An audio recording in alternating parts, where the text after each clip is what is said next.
Welcome to Happy Medium, a podcast where artists make art on the spot. My name is Alyssa Marie, and I am a full-time oil painter and muralist. I moved to St. Pete about 7 years ago from Denver, Colorado, and have been living as a full-time artist since. Thank you so much for coming in today and painting with us. Absolutely. Painting with a painter, which is fun. So you've always been into art. So what does art mean to you? Oh gosh, what a big question. Yeah. Art is the most pure form of expression, I believe, in all forms, whether that's music or painting or, clay, acting, dancing. When you express yourself in art, you are putting your truest self out to the world. Right. So that's what art means to me. It's just sharing myself in the biggest way that I possibly can. When did you know you wanted to be an artist? Has it always just been in you?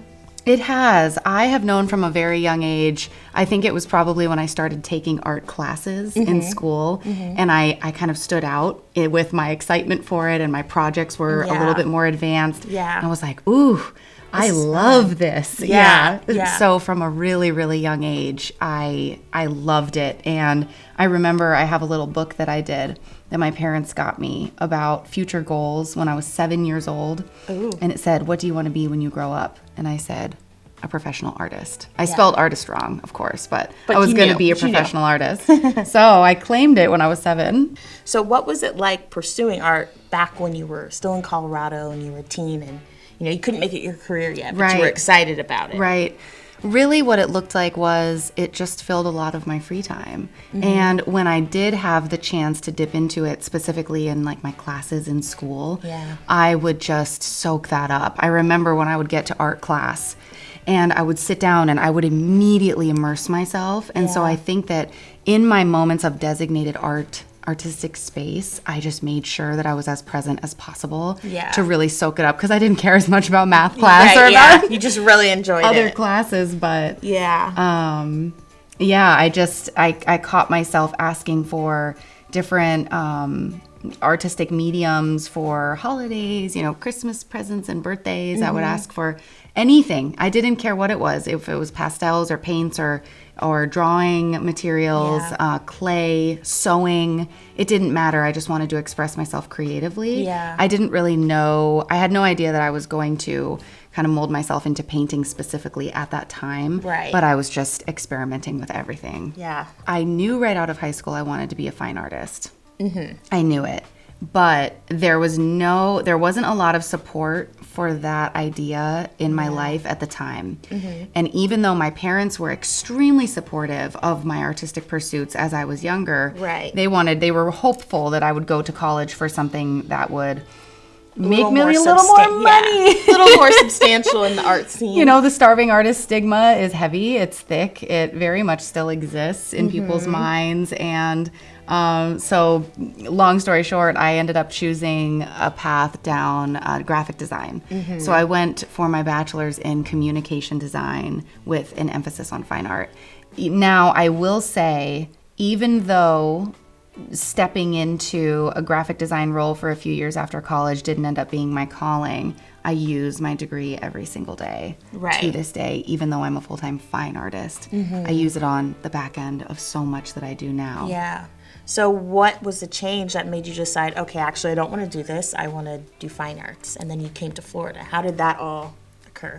Oh, I'll never forget it. I was working as a graphic designer for a big-time mortgage company. I had a beautiful suite looking over Denver Tech Center, which is right a little bit south of downtown Denver. Yeah. And it's beautiful. I mean, anyone's dream out of college, right? Yeah.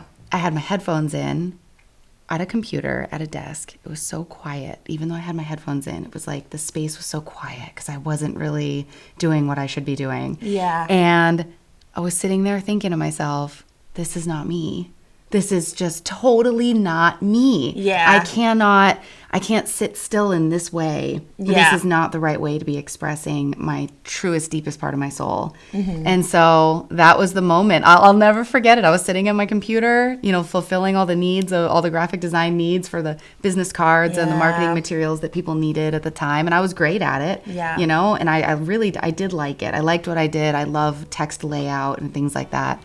But I went on, I think Craigslist at the time, or maybe Facebook Marketplace, and I just started looking up home rentals in Florida. And I was like, I'm moving to the water. I found a place here in Pinellas Park. I'm still there. Yeah. And it's a great little house. I love it. And I knew that my trip here, it was a 3-day drive to get here from Colorado. And on that entire drive, half the time I didn't even have music on because that's how loud I was in my head about this new rebranding I was going to be doing of myself. Yeah. And I mean, there was complete conviction for that. Like non-negotiable, I was going to come to Florida and be a full-time fine artist. Oh, I think when you listen to the deepest part of you that is screaming to be heard, there's gold. There's gold there. To fit a mold is one of the biggest disservices we can do for ourselves because we're all here as unique individuals with a really, really one-of-a-kind calling. Yes. And so when we stifle that, then we fit into these boxes that we're not meant to be in. Yeah. So listening can take you far. It is hard to make it as an artist. So do you feel like your ability to know yourself has helped lend you to do that well? This is how I'm going to combat that question. I don't think it's hard to make it as an artist. I think that it is just like any other entrepreneurial endeavor. I just happen to think that due to many, many years of history proving to us that most fine artists don't make a living until they've passed. That has created a stigma now in young ones. That it's hard to do it. Exactly. That, I'm not 100 years old, so I'm not going to sell a painting yet. That is so false. And especially now with the help of social media. Right. My goodness, you put your mind to it and it's a business just like anything else. And you acquire skill and talent for it just like anything else as you commit to your own growth within that. You just keep going. Yeah. You just keep doing it. Just like if you wanted to go open a bakery, if you wanted to open a school, if you wanted to start, an organization of any kind, right? You wouldn't think twice about it. You just keep at it. Yeah. And you do the things like if you looked at my paintings starting out versus my paintings now, my goodness, the difference in them. But that was because I really committed to my craft and I took workshops and I took classes and I put myself in the communities that were going to help support me. Right. Because, there's some hard times. There's hard years, especially once you enter the full-time realm. Because in the beginning, I had freelance graphic design jobs on the side that I could always lean on for additional income. Well, I remember when I was doing part-time nannying and the freelance graphic design jobs right when I moved to Florida, in addition to painting my butt off to try to be a full-time fine artist. And I remember the day that I put in my 2 weeks with the nanny family and I told my last freelance graphic design client that was the last project I was going to take on for them. Now, you want to talk about terrifying. Yeah. That was terrifying. The safety net, not having it. Yeah. Releasing that little bit of security that I knew I could count on. I knew I still had a consistent money coming in every 2 weeks, and I was completely letting that go. So art is your career. It's what you do. It's what you do to make a living. But it's also how you express yourself as a person. How are you able to balance your art and enjoy it for work, but also still enjoy it for yourself? Oh, another great question. Yeah. Yes. And it's something that so many people told me. It was very difficult when I started out and I made the claim I was going to be a full-time fine artist, and I started telling people, this is what I'm going to do, way before I was doing it. This is back when I had the nanny job and the graphic design job. My parents were probably terrified for me, Yeah. But I knew it, and so many people said to me, don't make it your full-time job because you'll resent it. Right. You will despise it. And I didn't know at the time if that was going to be true or not. Yeah. And that was scary. So I was like, this is my favorite thing. I love it. Yeah. No pressure. So this is what I would say to that. I did have years where I lost myself. I lost myself because I would take on so many commissioned painting jobs of subject matter that I probably didn't really want to be doing. Pieces that I knew weren't going to light me up inside, but I took them anyway, mostly for the money, because I was trying to find my way and I still had bills to pay and rent and, dogs to feed and all that.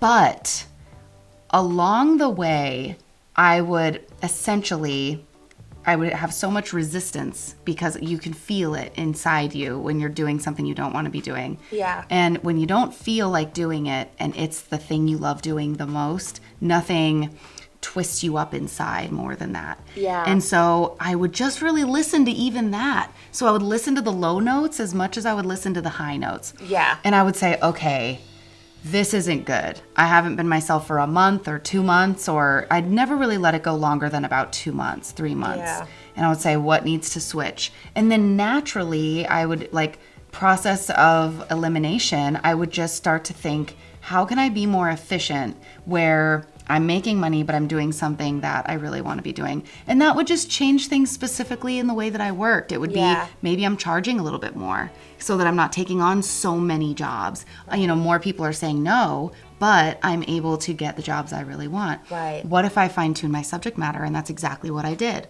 I said, I'm going to stop taking these commissions and I'm going to start taking nautical subject matter. Yeah. And that made me happier. And so these little things of sitting with myself, really listening to myself and listening to, why is it that I feel so much resistance within me right now? And what can I do to make myself feel better? And you always have the answers. Yeah. When you sit with yourself and listen, the answers come right up. If you're too much into talking to everybody and sharing, sometimes it gets overwhelming and you don't even know what's right from left anymore. Yeah. But when you just relax and breathe and step away and look at it all like it's in a bubble and it's detached from you, that's when you say, oh, that's not working and that does work. And maybe if I do a little more of that and a little less of that, now I am only doing passion jobs. Yeah. Every single job that I do is a passion piece. Yeah. Whether that's an oil painting, a mural, it doesn't matter. My involvement with the community, because I cared so much about keeping it to things I loved, but you have to go back to that. My last question is for you is, who is Alyssa today? Ooh! Alyssa today is the most authentic Alyssa that's ever been, that I knew I was capable of being when I was, 10 years old, doodling hibiscus flowers and dolphins, living in the mountains, on my notebooks, and the part of you that knows that your the brightest part of you is possible. Yeah. And it can be that way consistently all the time, spreading that just onto everybody you meet. That's the Alyssa today. So she's just a thriving, buzzing, full-time fine artist. Yay! We love it. Thank you guys for being here, and we'll see you in the next episode. Thank you for listening to Happy Medium. You can find more info about the guests and other episodes in the show notes or go to our website, artsaccessflorida.org. Thank you to our sponsors, Community Foundation Tampa Bay, building a vibrant, prosperous community through transformative vision, leadership, and philanthropy at cftampabay.org, and the Gobioff Foundation, supporting human rights organizations and the Tampa, Florida arts community at gobioff-foundation.org. Lastly, thank you to PRX for consulting on this podcast, the Arts Access Florida team, and the Florida Department of State, Divisions of Arts and Culture for making these episodes possible. Copyright 2023, WUSF Public Media.